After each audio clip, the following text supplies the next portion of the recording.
Bienvenue sur la chaîne EduActeur. C'est votre serviteur Auguste Gimson. Nous vous disons merci de nous avoir choisis pour la rédaction de ton travail de fin d'études. Aujourd'hui, nous allons voir la mise en contexte du chapitre 1, titré Introduction ET problématique. Cette section sera nommée 1.1 Contexte général et spécifique du sujet. Elle introduit le domaine de recherche du mémoire en mettant en avant son importance scientifique, sociale ou éducative. Elle vise à montrer pourquoi ce champ mérite d'être étudié.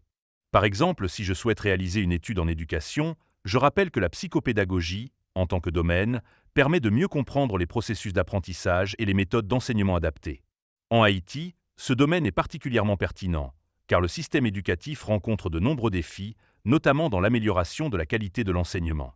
Ensuite, la section procède à une délimitation progressive du sujet, en passant d'un thème général à une problématique spécifique. On centre alors l'étude sur un sujet précis. Comme pour notre exemple, on peut le spécifier par les pratiques pédagogiques dans les écoles maternelles rurales, et on pose la question de recherche centrale. Comment ces pratiques influencent-elles le développement cognitif des enfants? Enfin, on évoque brièvement les travaux antérieurs pertinents, exemple Piaget, Vygotsky, et les débats existants.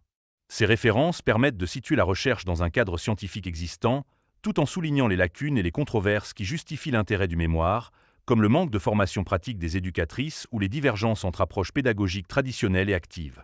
Il faut suivre ces 3 points. 1. Présentation du domaine de recherche et de son importance. 2. Délimitation progressive du sujet jusqu'à la question centrale. 3. Évocation des travaux antérieurs pertinents et des débats existants. Bon travail, merci.